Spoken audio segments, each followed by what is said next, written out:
अस्सलाम friends, welcome in Urdu villa.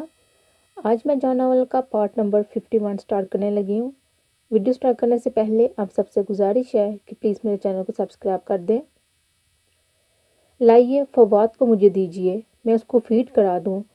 Shadab ने बगैर मुझे देखे और बगैर कुछ कहे फवाद मेरी गोद में डाल दिया और खुद बाहर निकल गए। 10 मिनट बाद वो आए तो फवाद लेट दूध मिलने पर हजम ना कर सका था और अब क्या कर रहा था। शादाब ने परेशान होकर फवाद को देखा, फिर कहा, क्या हुआ इसको, क्या हुआ? पता नहीं। फवाद की खराब हालत देखकर मेरे आंसू निकल पड़े। शादाब ने झुककर फवाद को देखा और बेसाहता उनके मुंह से निकला, ए खुदा, अगर तुमने ये नेमत मुझे दी है तो मेरे पास ही रहने देना, इसकी जुदाई भी मेरा मुकद्दर ना बना देना। फिर उन्होंने कोई लम्हा जाया किए बगैर फवाद को मेरी गोद से लिया और बाहर निकल गए। उनका इरादा समझकर मैं भी उनके पीछे चली आई। वो रात हमने मेस के कमरे की बजाय CMH कोयटा हॉस्पिटल में गुजारी। शादाब मुझसे ज्यादा परेशान थे। 3 दिन इन लोगों ने फवाद को हॉस्पिटल में रखा, फिर घर ले जाने की इजाजत दी। मेरी जान में जान आई। हॉस्पिटल के प्राइवेट कमरे से फवाद को उठाते हुए शादाब ने प्यार से फवाद को तकते हुए कहा, यार तुमने तो मेरी जान ही निकाल के रख दी थी। बेटा अभी से इतना तंग कर रहे हो तो आगे चलकर क्या करोगे? उनकी बात सुनकर मैं मुस्कुरा दी। हम कमरे से बाहर आए तो सामने से आती हुई एक डॉक्टर ने शादाब को रोक लिया। हेलो शादाब, उसने मुस्कुराते हुए कहा। हेलो डॉक्टर, शादाब ने संजीदा लहजे में कहा। शादी कर ली तुमने? वो पूछ रही थी। जी। शादाब का जवाब मुख्तसर था। ये तुम्हारा बेटा है? वो हैरत बड़ी नजरों से फवाद को देखते हुए पूछ रही थी। जी मेरा बेटा है, फवाद खान। शादाब ने फिर संजीदा लहजे में कहा। बहुत प्यारा बेटा है, उन्होंने कहा। फिर मुझसे मुखातब हुई, मैं शादाब की दोस्त हूँ, डॉक्टर सुरैया। चंद रोज बहुत गर्मजोश दोस्ती रही हमारी, लेकिन सिर्फ चंद रोज। उन्होंने हसरत बड़ी नजर शादाब पर डाली तो वो बोले, चलो मीना, और हम डॉक्टर सुरैया को वहीं छोड़कर मेस वापस आ गए। शादाब ने फवाद को बेड पर डाला और खुद भी उसके करीब लेटते हुए अर्दली, जो हमारी गैर मौजूदगी में आ चुका था, उससे कहा, मेस कैंटीन से खाना ले आओ, और वो चला गया। जबकि मैंने अलमारी से सूट निकाला और नहाने चली गई। सोचा खाने से पहले नहा लूं। 3 दिन से लिबास ना बदल सकी थी, जबकि शादाब रोज आकर लिबास बदल जाते थे। मैं नहाकर कमरे में आई तो शादाब काफी पी रहे थे, जबकि मेज पर खाने वाली ट्रे पड़ी थी।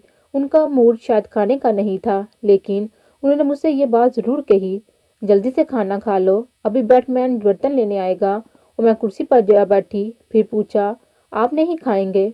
नहीं, उन्होंने कहा, और साइड मेज पर कॉफी का कप रख कर फवाद के पास दरीचा होकर कमर के बल लेटते हुए सर को हथेली पर रखकर वो फवाद को देखते हुए ना जाने क्या सोचने लगे थे।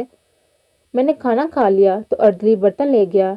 शाम का मिलगुजा अंधेरा गहरा होने लगा और शादाब की कुर्बत का तस्वर करके मेरे दिल को भी कुछ कुछ होने लगा। मैंने शादाब को देखा, वो अब आंखें बंद किए सीधे लेटे थे, जबकि फवाद अब मजे से पड़ा सो रहा था। मैं कुर्सी पर बैठी रही, ये सोच करके कब वो मुझे पुकारते हैं, मगर वो शायद सो गए थे। 3 दिन और 3 रातें तो फवाद के लिए जागते रहे थे। क्लॉक ने 10 बजने का ऐलान किया तो मैं खुद ही उठकर बेड के करीब आई। अभी मैं बेड पर बैठी ही थी कि शादाब ने आंखें खोलकर गहरी नजरों से मुझे देखा। मैं शर्मा गई और नजरें नीचे कर ली।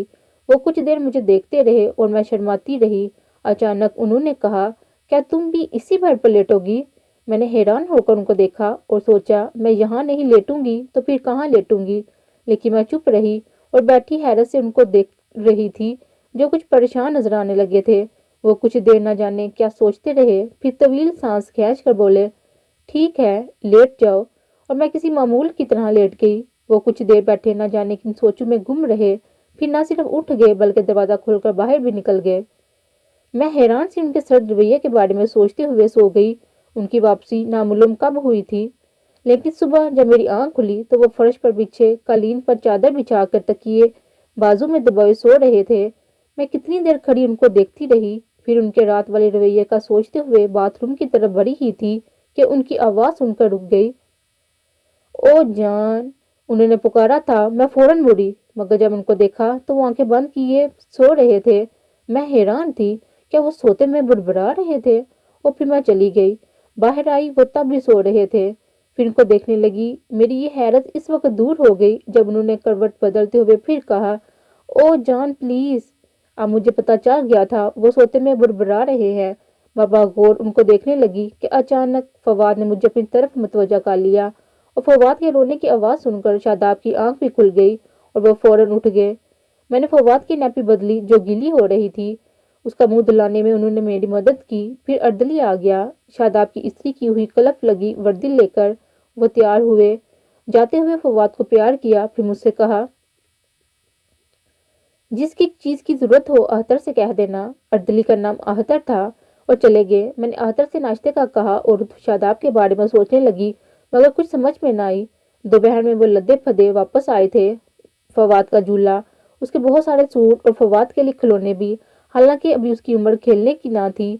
इसके अलावा डेरू, अंग्रेजी मैगजीन और पता नहीं क्या क्या कुछ लाए थे वो। लो भाई संभालो इन सबको, उन्होंने मुझसे कहा और खुद यूनिफॉर्म बदलने चले गए। मैंने आहतों को खाना लाने का कहा और मैगजीन देखने लगी जिनमें सिर्फ बच्चों और औरतों की तस्वीरें थी। बाहर आए तो मैंने पूछा, ये सब क्या है? मैगजीन है, शादाब ने फवाद की तरफ बढ़ते हुए कहा। किस लिए? मैंने पूछा। इसमें बच्चों की परवरिश और तालीम और तरबियत के बारे में लिखा है।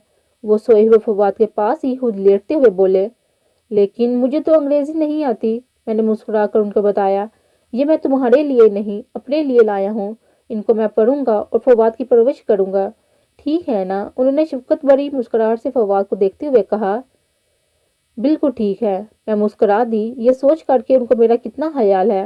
वो फवाद की खुद देखभाल करना चाहते हैं।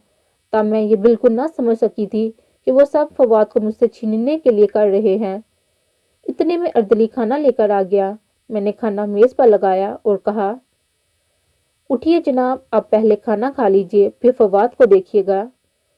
मैंने तो ऑफिस में लंच कर लिया था, अब सिर्फ तुम खाओ, उन्होंने कहा और मैगजीन खोलकर देखने लगे। मेरा दिल बुझ कर रह गया। कल भी उन्होंने खाना नहीं खाया था, सिर्फ कॉफी पी थी, लेकिन आज वो लंच ऑफिस में ही कर आए थे। मैंने बुझे दिल से खाना खाया और फिर अर्दली को बर्तन ले जाने का इशारा किया। यहाँ आओ मीना मेरे पास। मेरा दिल धड़क उठा। मैं नजरें झुकाई शर्माई सी उनके पास आई और बेड पर उनके करीब बैठ गई। मीना, अगर मैं फवाद को किसी को दे दूं तो तुम्हारा रद्द-ए-अमल क्या होगा? उन्होंने मेरे चेहरे की तरफ देखते हुए पूछा। क्या मतलब? मैंने हैरान होकर उनको देखा। भाई साफ बात है, अगर मैं फवाद को तुमसे लेकर किसी और को दे दूं तो तुम क्या करोगी? किसको देंगे आप? जाहिर है किसी अपनी को ही दूंगा, शादाब ने गहरी संजीदगी से कहा। आप फवाद के बगैर रह लेंगे? मैंने कुछ ना समझते हुए पूछा। मेरी समझ में नहीं आ रहा था कि वो ऐसी बातें क्यों कर रहे हैं। हाँ, मैं रह लूंगा, क्योंकि मुझसे ज्यादा फवाद की जरूरत उसको है। उन्होंने आंखें बंद किए, न जाने किसको देखा या सोचा। मैं समझी वो फवाद को 4 सदा अपनी अम्मी के पास भेजने की बातें कर रहे हैं, इसलिए मुस्कुरा कर कहा, आपका बेटा है, जिसको जी चाहे दे दीजिए, मैं कौन होती हूँ मना करने वाली। शुक्रिया मीना, उन्होंने मुस्कुरा कर कहा और लेट कर न जाने क्या सोचने लगे। जबकि मैं वहीं बैठी थी, अचानक मेरी नजर दूध के डिब्बे पर पड़ी और मैं डिब्बे को देखते हुए उनसे पूछा, ये आप दूध का डिब्बा क्यों लाए हैं? फवाद के लिए, वो डिब्बे का दूध पिया करेगा। क्यों? मैंने हैरान होकर उनको देखा। तुमने देखा नहीं, जहाज में वो भूख से बिलखता रहा और यहाँ आकर जब दूध मिला तो लेट मिलने की वजह से वो हजम ना कर सका। डिब्बे का दूध पिएगा तो आइंदा इस किस्म की सूरत हाल तो पेश नहीं आएगी। मैं इस सूरत हाल को दोबारा फेस नहीं कर सकूंगा। लेकिन फुप्पो कहती थी, बच्चे के लिए माँ का दूध सब बहुत बेहतरीन गुज़ा है।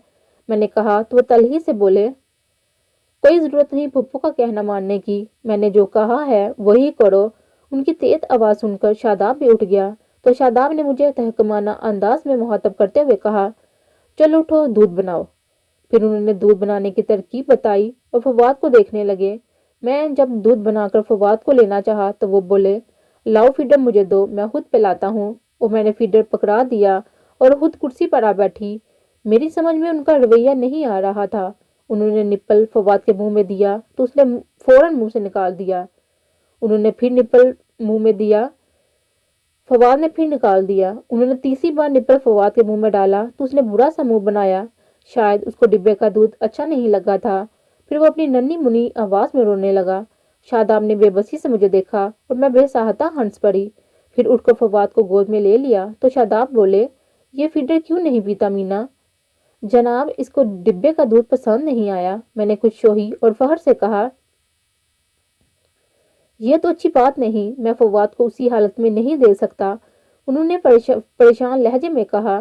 کچھ نہیں ہوگا فواد کو، ہمیں کون سا روز روز سفر کرنا ہے، میں نے بیڈ پر بیٹھے ہوئے کہا، اور جیسے ہی فواد کو گود میں لٹایا، شاداب فوراً بیڈ سے اٹھ گئے۔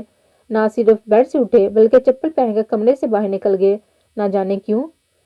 جب وہ واپس آئے تو فواد کھیل رہا تھا۔ وہ کچھ دیر فواد کو دیکھتے رہے، پھر مجھ سے مخاطب ہوئے، مینا، دن میں ایک دو بار اس کو فیڈر دے کر دیکھنا، ہو سکتا ہے پینے لگے۔ اور پھر گیم کے لیے چلے گئے۔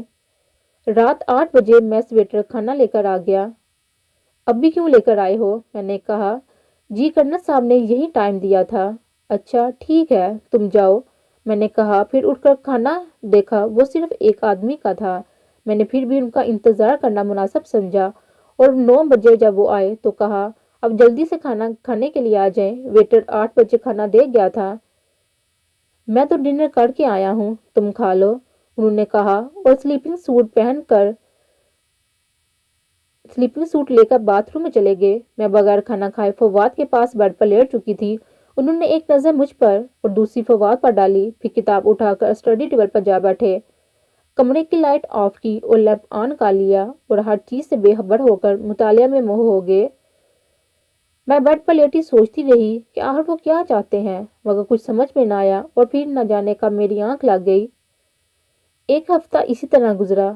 ایک دن آفس سے واپسی پر انہوں نے آتے ہوئے کہا، بنگلہ مل گیا ہے، اب کل ہم لوگ وہاں شفٹ ہو جائیں گے۔ میں نے کچھ فرنیچر بننے دیا تھا، وہ بھی کل وہیں پہنچ جائے گا۔ لیکن آپ تو کہتے تھے کہ ویٹنگ لسٹ پر آپ کا نام بہت دیر بعد آئے گا۔ میں بات کرنے کے لیے بولی، میرا نمبر ابھی نہیں آیا، یہ بنگلہ تو ایک دوست کو ملنے والا تھا۔ میری پریشانی دیکھتے ہوئے انہوں نے مجھے دے دیا۔ شکر ہے اب اس ایک کمرے سے جان چھوٹے گی، میں نے بے ساہتا کہا۔ وہ تو ہے، انہوں نے فواد کو پیار کرتے ہوئے کہا، اور فواد کے پاس ہی لیٹ گئے۔ اگلے روز آفس جاتے ہوئے ہمیں یعنی مجھے اور فواد کو بنگلے پر چھوڑ کر آفس گئے تھے، جبکہ سامان وغیرہ لانے کی ذمہ داری اردلی کی تھی، اور اردلی نہ صرف ٹرک میں سامان لایا بلکہ نیا فرنیچر بھی آ گیا، اور میں نے اردلی کے ساتھ مل کر سارا سامان سیٹ بھی کر دیا۔ بنگلے میں 3 بیڈ روم تھے، ڈائننگ الگ الگ تھے، اس کے علاوہ ٹی وی لاؤنج اور دونوں طرف خوبصورت لان۔ بہت خوبصورت گھر تھا، مجھے اپنی قسمت پر خود ہی رشک آ رہا تھا۔ شوہر ملا تو ہو اعلیٰ، پھر خدا نے بیٹا دیا تو خوبصورت، اور اب گھر بھی بہت خوبصورت مل گیا تھا۔ میں سب پا کر بہت خوش تھی، اور شاداب کا انتظار کر رہی تھی کہ وہ آ کر میری اس پھرتی کی تعریف کرے کہ میں نے کتنی جلدی سامان سیٹ کر دیا۔ شاداب 2 بجے آفس سے جایا کرتے تھے، لیکن آج 4 بج گئے تھے اور وہ ابھی تک نہیں آئے تھے، اور اردلی کھانا آج بھی اسی وقت لایا تھا۔ تاہم میں نے اس کو سامان کی لسٹ دے دی تھی اور کہا تھا، کرنل صاحب کے آتے ہی تم جا کر یونٹ سے راشن لے آنا، کیونکہ اب میں خود کھانا پکانا چاہتی تھی۔ اگرچہ فواد چھوٹا تھا لیکن وہ بہت صبر کرنے والا تھا۔ روتا بالکل نہیں تھا۔ میری کوشش ہوتی تھی کہ اس کو وقت پر فیڈ کرا دوں، لیکن اگر کبھی دیر ہوتی تو وہ پہلے تو صبر کرنے کی کوشش کرتا، جب ضبط نہ ہوتا تب وہ رو کر مجھے پکارتا، اور اب بھی ایسا صرف ایک بار ہی ہوا تھا۔ زیادہ تر میں خود ہی اس کی ضروریات کا خیال رکھتی تھی۔ شاداب 5 بجے آئے تھے اور آتے ہی مجھ سے فواد کا پوچھا۔ میں نے ان کو بتایا وہ بیڈ روم میں ہے تو فوراً اندر چلے گئے۔ میں خود بھی ان کے پیچھے آئی تو وہ سوتے ہوئے فواد پر جھک رہے تھے۔ یہ دیکھ کر میں نے کہا، ارے ابھی کھیلتا ہوا سویا ہے، کچی نیند سے مت جگائیں۔ مگر انہوں نے میری بات سنی انسنی کر دی اور فواد کو اٹھا کر بے تحاشا پیار کرنے لگے۔ میں ان کو اس حالت میں چھوڑ کر باہر نکلی اور دروازے پر رک گئی۔ فواد زور زور سے رونے لگا تھا، ایک تو اس لیے کہ شاداب نے اسے کچی نیند سے اٹھا دیا تھا، دوسرا شاداب دیوانوں کی طرح اسے چوم رہے تھے اور کہہ رہے تھے، یار رو مت، دیکھو تمہاری مم نے تمہارے لیے اتنی دور سے پیار بھیجا ہے، بیٹا بہت خوش نصیب ہو تم جو تمہیں اس کا پیار ملا ہے۔ میں حیران سی کھانا لینے چلی گئی، تاہم شاداب کی بات میری سمجھ میں نہ آئی تھی۔ کون سی مم جس نے اتنی دور سے پیار بھیجا ہے؟ میں سوچتی رہی، لیکن ابھی تک ان کی کوئی بات بھی میری سمجھ میں نہ آئی تھی۔ میں کھانا لے کر کمرے میں آئی تو فواد پھر سے سونے کی کوشش میں تھا، جبکہ شاداب اب اس کے پاس لیٹے نہ جانے کیا سوچ رہے تھے۔ اب وہ یونیفارم بدل چکے تھے۔ کھانا، میں نے ٹرے میز پر رکھتے ہوئے کہا۔ شاداب نے چونک کر مجھے دیکھا، پھر آنکھیں بند کرتے ہوئے کہا، میری طبیعت ٹھیک نہیں، تم کھا لو، اور سنو، کھانے پر میرا انتظار نہ کیا کرو، میرا کچھ پتہ نہیں کب آؤں، جبکہ فواد کی وجہ سے تمہیں کھانا وقت پر کھانا چاہیے۔ پتہ نہیں یہ بات وہ صرف میرے خیال سے کہہ رہے تھے یا اپنے فائدے کے لیے۔ جی، میں نے ایک نظر ان کو دیکھا، پھر پوچھا، کیا ہوا آپ کو؟ پتہ نہیں کیا ہوا ہے۔ تم ایسا کرو، کھانے کے بعد مجھے ایک کپ کافی بنا دو، بلکہ اختر سے کہہ دینا، وہ بنا دے گا۔ جی، کہتے ہوئے میں نے ٹرے اٹھا لیا تو وہ بولے، تم نے سنا نہیں؟ میں نے کیا کہا ہے؟ تم کھانا کھاؤ، اختر سے کافی کا کہہ دو۔ میں نے اردلی کو کافی کا کہا اور خود بے دلی سے کھانا کھانے لگی۔ ایک ہفتہ ہم میس میں ہی رہے، وہاں بھی انہوں نے میرے ساتھ بیٹھ کر ایک دفعہ بار بھی کھانا نہیں کھایا تھا۔ وہ صبح ناشتے کی بغیر جاتے اور لنچ آفس سے کاٹ کے آتے، جبکہ ڈنر وہ گیمز کے لیے جاتے تو باہر سے ہی کاٹ کے آتے تھے۔ میں ابھی تک ان کا رویہ نہ سمجھ سکی تھی۔ وہ مجھ سے نرم لہجے میں بات کرتے تھے، فواد کو بے حد پیار کرتے تھے، لیکن مجھ سے دور دور بھی رہتے تھے۔ آخر کیوں؟ میں سمجھنا چاہتی تھی، لیکن کچھ سمجھ میں نہ آیا۔ میں کھانے سے فارغ ہوئی ہی تھی کہ اختر کافی بنا کر لے آیا۔ میں نے کپ اس کے ہاتھ سے لے کر اس کو ٹرے اٹھانے کا اشارہ کیا، پھر شاداب کے پاس آئی۔ وہ شاید سو گئے تھے۔ میں نے آہستہ سے ان کے بازو پر ہاتھ رکھا تو انہوں نے فوراً آنکھیں کھول دی، جلدی سے، اور میں چونک پڑی۔ ان کا جسم گرم تھا، ان کو سخت بخار تھا، آنکھوں کے سرخی مائل ڈورے اس وقت گہرے سرخ ہو رہے تھے۔ کافی، میں نے ان کو اپنی طرف دیکھتے پا کر کہا، اب رہنے دو، انہوں نے سستی سے کہا اور پھر آنکھیں بند کر لی۔ آپ کو بخار ہے؟ میں نے پوچھنا چاہا۔ انہوں نے آہستہ سے کہا، طبیعت زیادہ خراب ہو تو ڈاکٹر؟ نہیں، اس کی ضرورت نہیں، مجھے آرام کرنے دو، اب کہ انہوں نے خشک لہجے میں کہا، اور میں کمرے سے باہر نکل آئی۔ رات 8 بجے میں دوبارہ کمرے میں گئی تو فواد ابھی تک سو رہا تھا، جبکہ شاداب کی آنکھیں بھی بند تھیں۔ اچانک وہ بڑبڑائے، او جان، یہ کیا کہہ دیا تم نے کہ اگر تم میری زندگی میں ہوتی تو فواد میرا مقدر نہ بنتا؟ مجھے فواد کی نہیں، تمہاری۔ وہ نہ جانے کیا کہتے کہتے چپ ہو گئے۔ میں دم بخود ان کی طرف دیکھتی رہی۔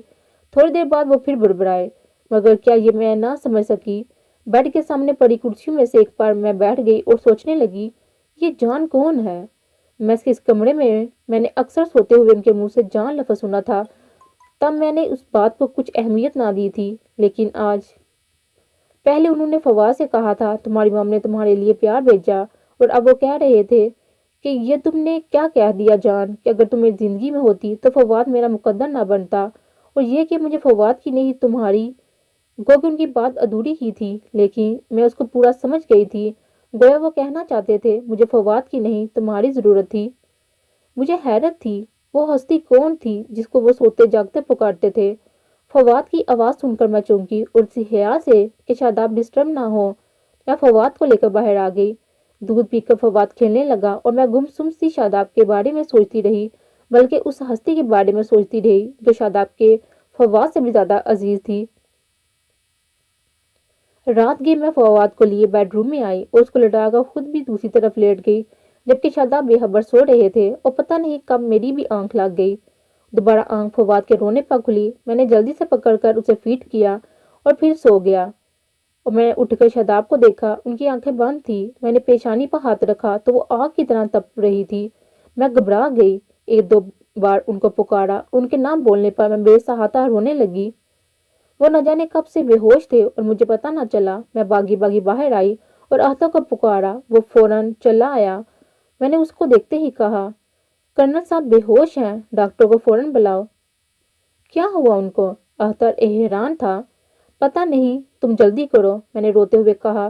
اختر نے خود جانے کی بجائے ہاسپٹل ڈاکٹر کو فون کیا، اور آدھے گھنٹے بعد ہی ڈاکٹر موجود تھا۔ اس نے شاداب کو اچھی طرح چیک کیا اور مجھے دیکھتے ہوئے کہا، خطرے کی کوئی بات نہیں، صرف بخار ہے، اب بچے کو ان کے پاس نہ لٹائیں۔ میں نے فواد کو اٹھا کر جھولے میں ڈالا۔ ڈاکٹر نے شاداب کو انجیکشن دیے اور اختر کو مزید دوائیاں دینے کے لیے ساتھ لے گئے، جبکہ میں پریشان سی کمرے میں ٹہل رہی تھی۔